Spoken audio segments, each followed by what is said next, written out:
எல்லாரும் எப்படி இருக்கீங்க? இப்போ நான் சொல்லப்போற விஷயம் வந்து நம்ம நாவை பத்தி.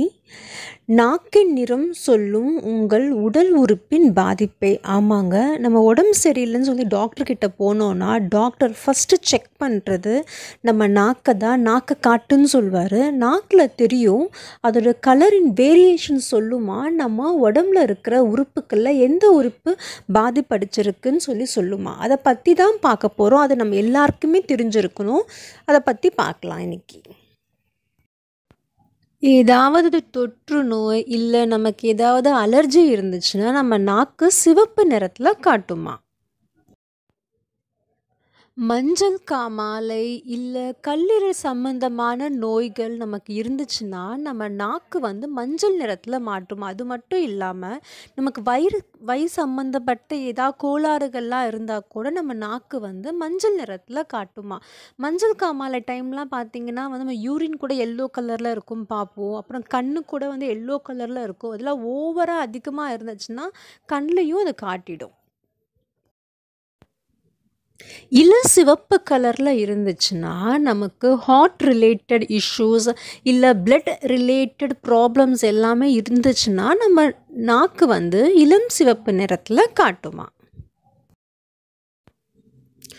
பைல்ஸ் ப்ராப்ளம் இல்லை கான்ஸ்டிபியூஷன் இஷ்யூஸ் இருக்கும். சம்டைம்ஸ் நமக்கு இன்டைஜஷன் இஷ்யூஸ்லாம் இருக்கும். அந்த மாதிரி இருக்கும்போது நாக்கு வந்து ஒரு மாதிரி வந்து சிமெண்ட் கலரில் வந்து காட்டிடுமா. ஒரு சில டைமில் பார்த்திங்கன்னா நமக்கு வந்து டீஹைட்ரேட் ஆகிருக்கும். டாக்டர்கிட்ட போய் செக் பண்ணோன்னா உங்கள் நீர் சத்து உடம்புல இல்லைன்னு சொல்லுவாங்க. சில சமயத்தில் மைக்ரோ கிருமிகள்லாம் இருக்கும் பார்த்திங்கன்னா, ரொம்ப நுண்ணிய கிருமிகள்னால என்ன ஆகும்னா வந்து ஒருத்தர்கிட்ட இருந்து இன்னொருத்தர் வந்து பரவிடும். அதனாலேயும் வந்து நமக்கு ஃபீவர்ஸ்லாம் நிறைய வந்து ஸ்ப்ரெட் ஆகும். ஸோ அந்த மாதிரி டைம்லலாம் வந்து நமக்கு நாக்கு வெளிர் நிறத்தில் மாறிடுமா.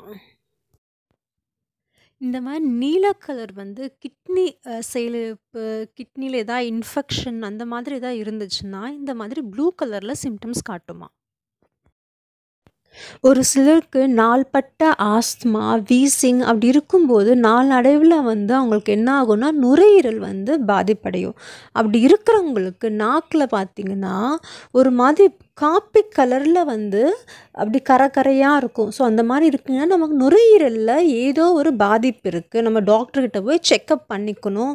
கொஞ்சம் உஷாராக அதை பார்த்துக்கணும். இது வரைக்கும் நான் சொன்ன சிம்டம்ஸ் எதுவும் இல்லாமல் உங்கள் நாக்கு ரோஸ் கலரில் இருந்துச்சுன்னா நீங்கள் ஆரோக்கியமாக ஹெல்த்தியாக இருக்கீங்கன்னு அர்த்தம். நானும் நீங்கள் ஆரோக்கியமாக ஹெல்த்தியாக இருக்கணும்னு தான் ஆசைப்பட்றேன். இந்த வீடியோவில் நான் கொடுத்த எல்லா விஷயமும் உங்களுக்கு யூஸ்ஃபுல்லாக இருக்கும்னு நினைக்கிறேன். இந்த வீடியோ உங்களுக்கு பிடிச்சிருந்தா லைக் பண்ணிக்கோங்க. உங்கள் ஃப்ரெண்ட்ஸ் ஃபேமிலி கூட ஷேர் பண்ணிக்கோங்க. அவங்களுக்கும் இந்த மாதிரி விஷயங்கள், இந்த மாதிரி ஹெல்த் ரிலேட்டட் பற்றி தெரிஞ்சுக்கணுங்க. வீடியோவை சப்ஸ்கிரைப் பண்ணாதவங்க கண்டிப்பாக சப்ஸ்கிரைப் பண்ணிக்கோங்க. அப்போ தான் நான் போடுற எல்லா வீடியோஸும் உங்களுக்கு வந்து சேரும். ஓகே, வாழ்க வளம் பெறுக. நான் இன்னொரு நல்ல வீடியோவோட உங்களை பார்க்குறேன். Take care.